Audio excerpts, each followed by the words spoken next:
La Sociedad de Mejoras Públicas de Medellín y la Fundación Universitaria Bellas Artes presentan Voces de Color y Música, un programa radial para hablar del arte y sus creadores. Escúchenos todos los viernes a las 9 de la noche en los 101.9 de la emisora cultural Universidad de Antioquia. Y los domingos a las 9:30 de la mañana en el Sistema de Radio Educativa.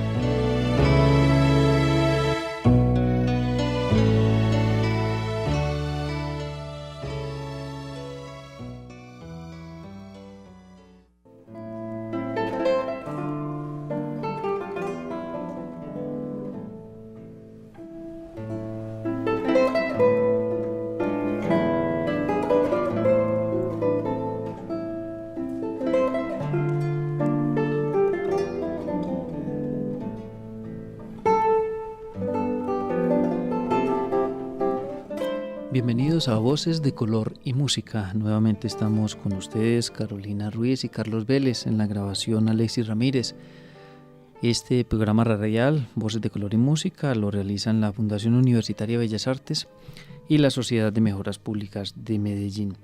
Hemos invitado hoy a Gladys Ramírez Madrid. Ella es maestra en Artes Plásticas de la Universidad de Antioquia, magíster en Historia del Arte también de la Universidad de Antioquia, y actualmente coordinadora curricular de Artes Plásticas de la Fundación Universitaria Bellas Artes. Hace unos días en el Paraninfo de la Universidad de Antioquia se inauguró una exposición de unas imágenes, de unas fotografías de obras de distintos artistas que se encuentran también en diferentes parroquias de Medellín. Una exposición organizada por la Arquidiócesis de Medellín con la colaboración de Cultura Centro, de la Universidad de Antioquia y de la Administración del Paraninfo de la Universidad de Antioquia. A raíz de esta exposición se nos ocurrió hacer un programa con Gladys Ramírez sobre arte religioso, tratar de contar un poco desde la historia del arte, desde cuándo podemos empezar a hablar de arte religioso, cuándo se empezaron a plasmar en imágenes las historias, lo que se encuentran en los textos religiosos, pero también cuáles son las características de una obra de arte religioso, ya sea que hablemos de una pintura o de una escultura. Vamos entonces en este programa radial a conversar con Gladys Ramírez Madrid sobre arte religioso.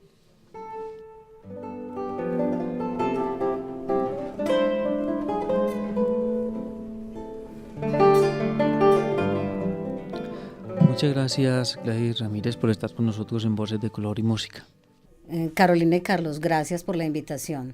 Me parece que este programa es fundamental por toda esa parte didáctica que lleva a los hogares a través del radio unos contenidos tan significativos del arte y la cultura mundial, global. Comencemos por la historia y, por ejemplo, con la historia del cristianismo. No conocemos cómo es la imagen de Jesucristo, por ejemplo. Solo se vino a conocer cuando los pintores empezaron a pintar a un Jesús, que ya hoy con las investigaciones que se han hecho, pues ya han empezado como a reevaluar que esa imagen que todos conocimos de Jesús ya quizás no es la real.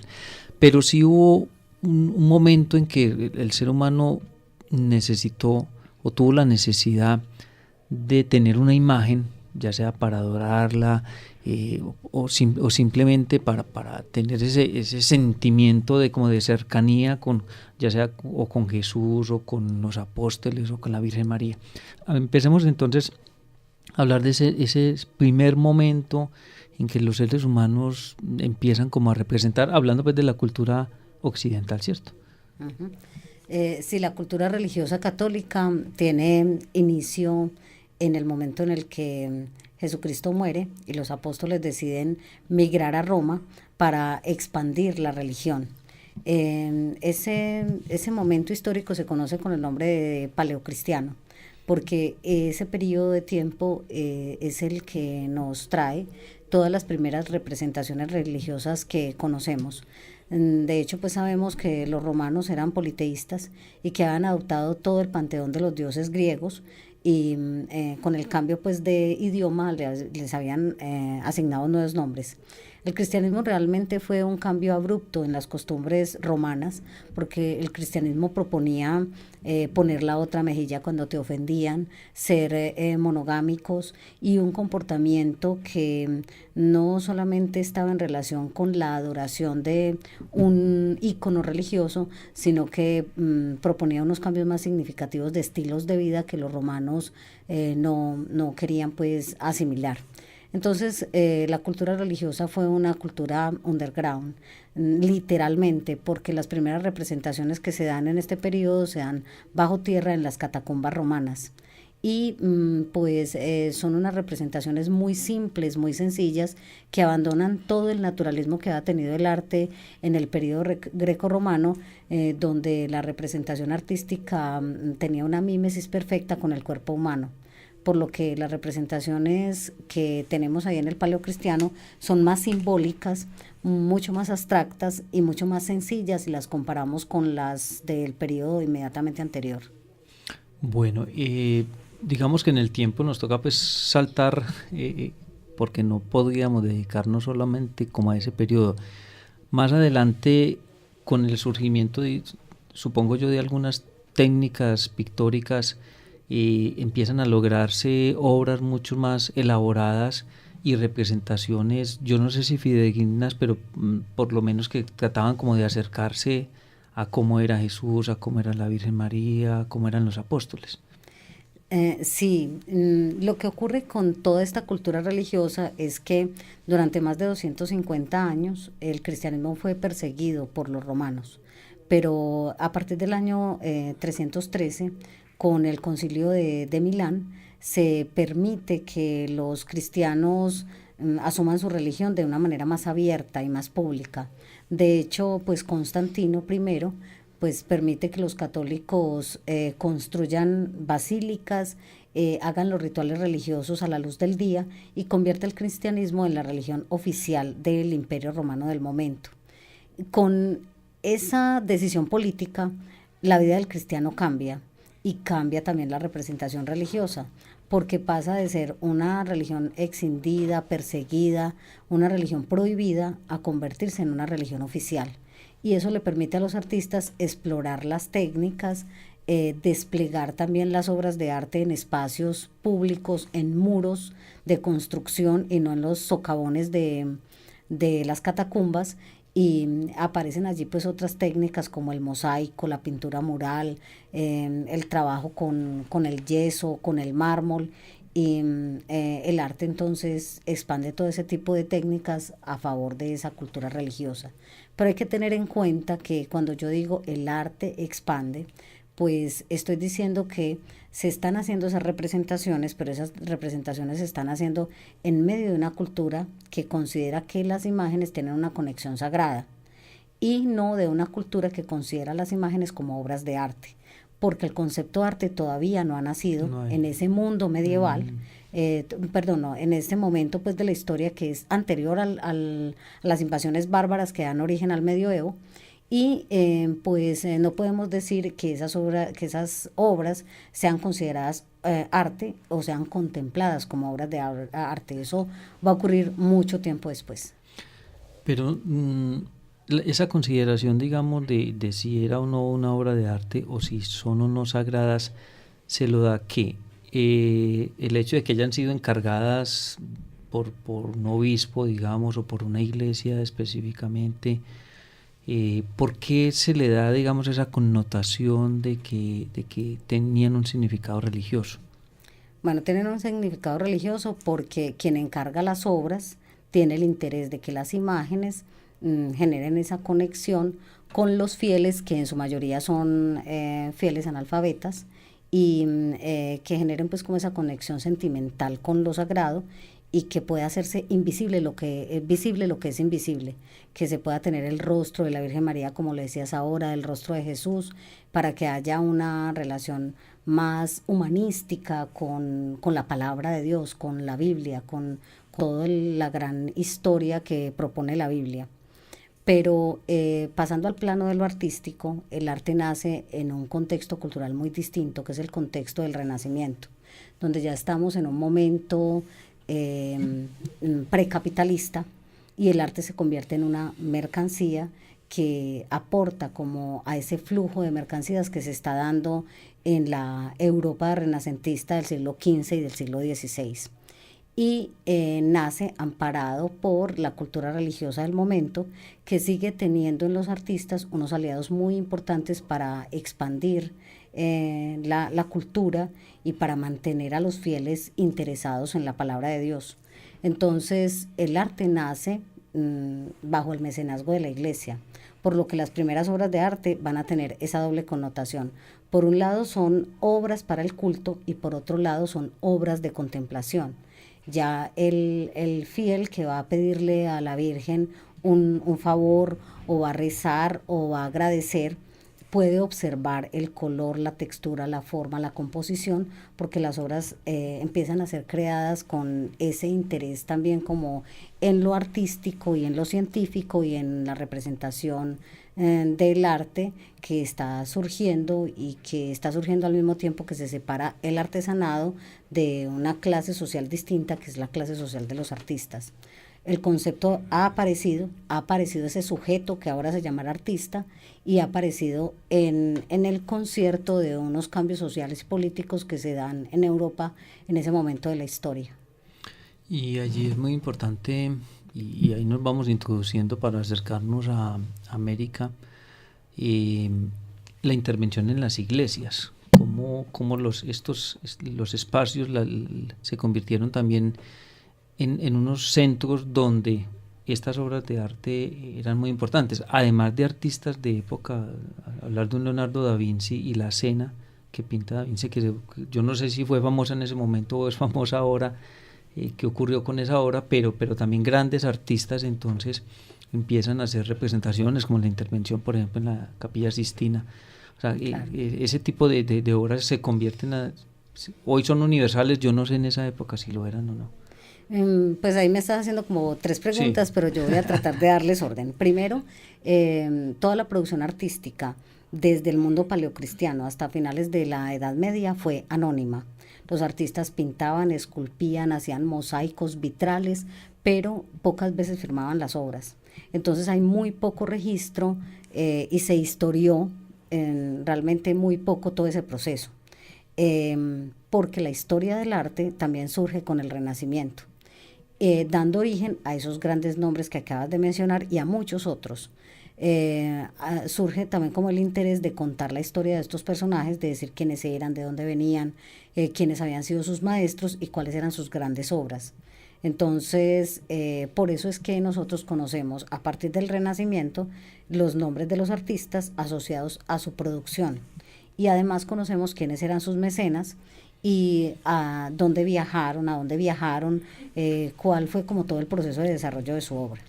A propósito de Leonardo da Vinci, a propósito de Miguel Ángel y de Andrea Mantegna y Rafael Sanzio y de Brunelleschi y de Donatello y de otros tantos, pues ellos realmente forman parte de esta nueva cultura, que es una cultura política y social, que es una cultura que se va separando de los valores del medioevo para adentrarse en esto que llamamos la Edad Moderna, y que es desde la Edad Moderna que se considera que el libro tiene mucho valor, porque también surge la imprenta en ese momento, y la obra de arte tiene mucho valor como mercancía, y permite también que la persona que encarga la obra adquiera como una categoría social. Eso hace pues que las obras de arte del periodo del Renacimiento hacia acá tengan otro tipo de connotación, otro tipo de valor que lo está dando la cultura, y es un valor que se le agrega a la obra. No es que la obra cambie los valores, sino que los valores se mantienen, pero además se complejizan con esta nueva dinámica social y esta nueva dinámica cultural. Bueno, tratemos, Gladys Ramírez, de venirnos hacia América para que hablemos de la importancia precisamente de este arte religioso en la conquista.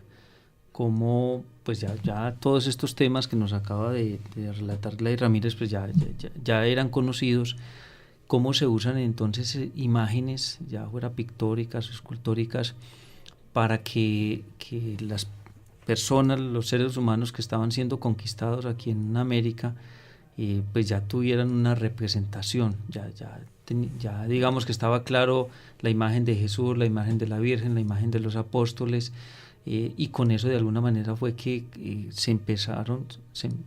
las personas aquí empezaron a adorar ya unas imágenes que venían desde Europa. Claro, y enlazando una historia con otra, y para dar respuesta a esa pregunta, podríamos decir que es exactamente el Renacimiento el momento en el que se hace el descubrimiento de América. Entonces ya habíamos pasado pues por las obras de arte de estos grandes maestros.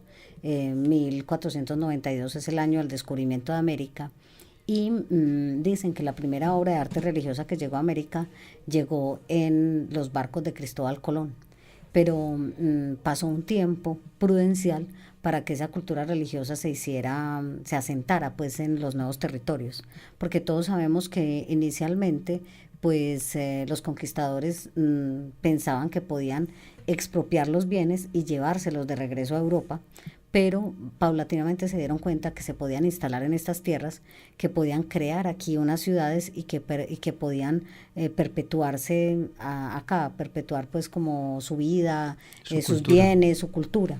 Entonces es en ese momento en el que pues comienzan todos los procesos de evangelización y se dan en franca lida, en una lucha muy fuerte con toda la visión cultural que tenían las culturas indígenas y también las culturas africanas que llegaron aquí por este proceso pues de esclavitud. Entonces hay un encuentro de tres culturas que tienen valores muy distintos frente a lo sagrado, y se dan aquí entonces sincretismos, se dan creolizaciones que son sincretismos de palabra, se dan hibridaciones culturales, se dan toda esta suerte de procesos como también los procesos raciales como los mestizajes, y en medio de todo esto pues la cultura católica prospera. Prospera como con un tinte muy local, que sería pues ese tinte mestizo, pero prospera bajo la perspectiva de los finales del Renacimiento en Europa y los principios del Barroco en Europa. Entonces a nosotros toda la época de la colonia, todo ese proceso de la colonia aquí en América se permea de todos los valores del Barroco europeo. Y aunque a nosotros no nos es permitido decir que eso es barroco, sí podemos decir que es barroco popular, o sí podemos decir que es arte colonial. Bueno, y en ese arte colonial, ¿qué referentes podemos encontrar? Yo no sé si aquí en Colombia he escuchado también el término de arte quiteño. Uh-huh. Pues también como que se está dando aquí con ese proceso pues de la colonia, se da lo mismo que ocurrió en Europa en el medioevo. No tenemos nombres de maestros, la obra de arte es anónima, se hace en talleres donde se trabaja al mismo tiempo la laminilla de oro, con la madera, con el mármol, con la pintura. Entonces no tenemos escuelas, no se ha dado fundación de academias de arte, entonces los artistas no son titulados y por eso pues no hay una historiografía muy clara sobre ellos, pero sí conocemos nombres, sí conocemos producción artística. La escuela quiteña es una escuela muy prestigiosa de arte religioso que se instaura precisamente en esta época colonial y que tiene varios talleres muy significativos, como el taller de Caspicara, el taller de Legarda. Ellos eran especialistas en talla en madera, y esa talla en madera hacían figuras para vestir, esas figuras para vestir que todavía se conservan en templos como los templos de Santa Fe de Antioquia, de Popayán. Como esos santos que salen en procesiones. Esos santos que salen en procesiones que realmente tienen muy buen trabajo en el rostro, a veces tienen máscaras que se quitan y se ponen, muchos de ellos tienen pelucas de cabello natural, y en la parte pues del cuerpo son unos armazones de madera que son cubiertos con los vestidos, entonces solamente tienen las manos, los pies y la cabeza, y de resto pues los cuerpos son unos armazones. En otras ocasiones el cuerpo está completamente esculpido, entonces cuando se desnuda la escultura se ve todo el trabajo tridimensional y todo el trabajo que tiene que ver como con la carnadura, que es pintar el santo con el color de la piel, todo el trabajo en vidrio para los ojos, para colocar las pestañas, para adornar con joyas, que es una cosa pues maravillosa que todavía se conserva en muchos templos y otras veces se conserva en los museos de arte religioso. Ya más adelante vamos a tener otros artistas, entre otros Gregorio Vázquez de Arce y Ceballos, que trabaja durante el siglo XVII en Bogotá y que pinta a la manera de Murillo en Europa y que es uno de los grandes valores pues de la cultura religiosa de nuestro país. ¿Qué característica tienen estas obras religiosas, Gladys Ramírez, por ejemplo, en cuanto a iluminación, hablando de pintura? Depende del momento histórico del que estemos hablando, Sí. porque en ese periodo de la colonia pasamos por, primero serían como los finales del Renacimiento en Europa, que nos llegaron muy poco. Luego tenemos toda la expansión del barroco, que sería en el siglo XVII. Y luego tenemos toda la cultura del rococó, que es propia del siglo XVIII. Entonces depende del momento en el que se haya ejecutado la obra, la estética cambia. Si estamos hablando de una obra del siglo XVII, pues entonces esa obra tiende más al tenebrismo, es decir, a una iluminación muy pobre y a una iluminación muy puntual. A veces los focos de luz son diversos y uno puede notar que que el personaje tiene una iluminación en el rostro y otra iluminación de atrás hacia su cabello y una iluminación que viene desde el piso hacia arriba. Entonces son como varios focos de luz que impactan el personaje. Pero en general la obra está como en la semipenumbra. Otra característica de esa obra del siglo XVII es el volumen. Las figuras suelen ser más rollizas y las mejillas mucho más amplias, mucho más voluminosas. El color rojo es muy importante en esa paleta de colores, los ocres son muy importantes, los dorados también. Pero si pasamos a la época barroca, la paleta de colores cambia y cambia por unos colores que son más matizados con blanco, entonces vamos a tener unos colores pasteles como los llamamos todavía. Vamos a tener también mucha floración en la obra, si se trata de pintura o si se trata también de algún vestido, alguna casulla religiosa, va a tener como esa misma característica y las pieles van a ser muy rosadas. ¿Qué hace que un corazón de Jesús tenga distintas representaciones, no solamente pues como en la figura en sí del Cristo, sino en la iluminación, por ejemplo, hablando pues como de pinturas más actuales, no refiriéndonos a esas épocas del arte que nos acaba de mencionar Gladys?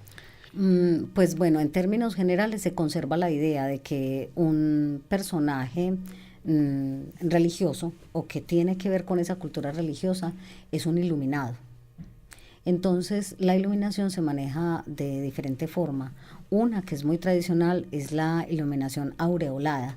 Entonces las figuras suelen tener una aureola en la cabeza, que también pues es un asunto que se puede encontrar en los textos religiosos. Por ejemplo, sabemos que cuando Moisés bajó del monte a entregarle las tablas de la ley a las personas, pues su cabeza estaba iluminada y parecía que unos haces de luz salieran de ella. Entonces por eso incluso hasta en el Renacimiento se le representó con unos pequeños cuernos, como lo hizo Miguel Ángel Buonarroti, para hacer muy explícita esa idea de la iluminación que viene de la cabeza. Hay otra forma de iluminación que se denomina la iluminación nimbada. Se utilizó muchísimo en la época del barroco y en esa iluminación el cuerpo está completamente iluminado, pero la luz viene de atrás hacia adelante. Entonces hay como una aureola de luz que cubre todo el cuerpo. Y es muy típica, por ejemplo, de la representación de la Virgen de Guadalupe. Salen unos rayos de luz de la Virgen, pero esos rayos no están solamente en la cabeza, sino que están en todo el cuerpo. vienen detrás del manto. Ella tiene un manto azul tachonado de estrellas y siempre se le representa como con un peplo rosado, con una túnica rosada, y es una figura nimbada. Y hay otra forma de iluminación que yo creo que, pues para mí, está muy presente en la cultura del Renacimiento. Andrea Mantegna es uno de los artistas que más la utiliza, que es una iluminación que viene como del pecho y del corazón. Cuando se habla, como por ejemplo, del corazón de Jesús, las representaciones del corazón de Jesús tienen esa característica. La luz del personaje está en el corazón. Es desde el corazón que se irradia la luz. Pero también vemos esas representaciones en la Virgen María. Cuando se hacen algunas representaciones de la Virgen María donde el corazón de la Virgen está presente, entonces es desde el corazón de la Virgen que se irradia la luz a todo el cuadro.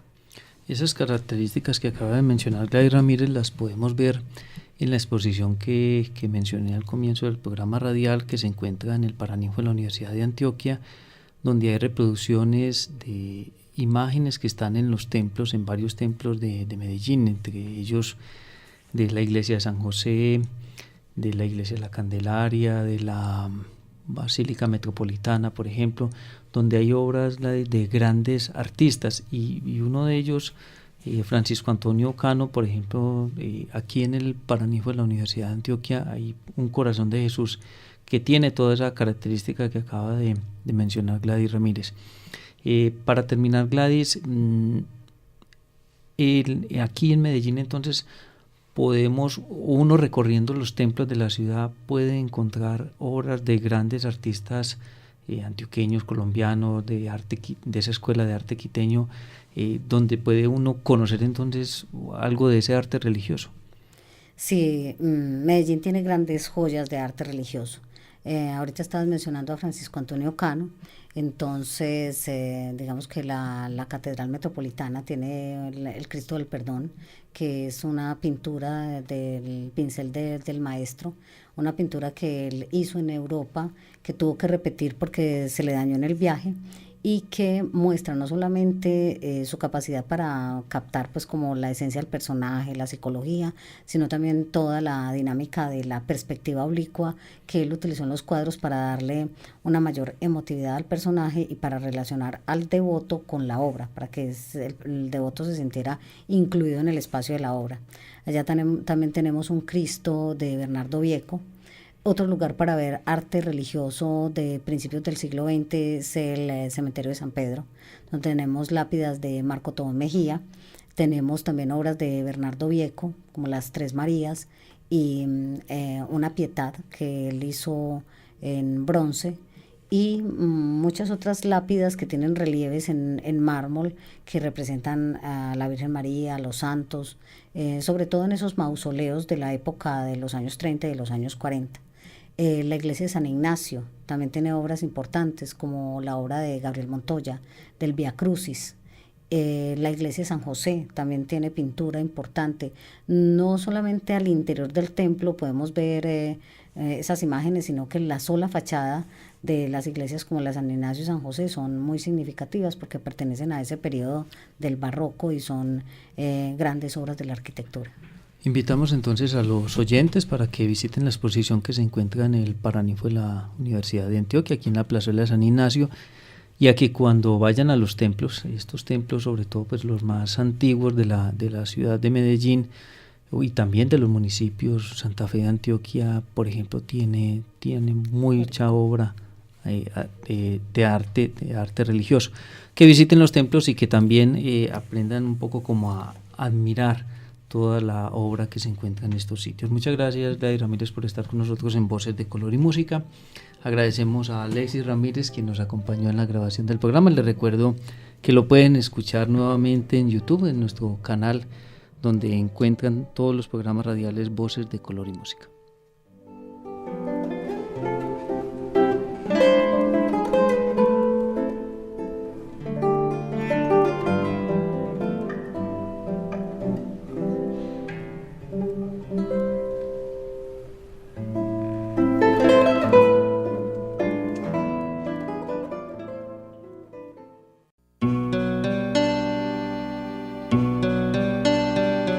La Sociedad de Mejoras Públicas de Medellín y la Fundación Universitaria Bellas Artes presentaron Voces de Color y Música.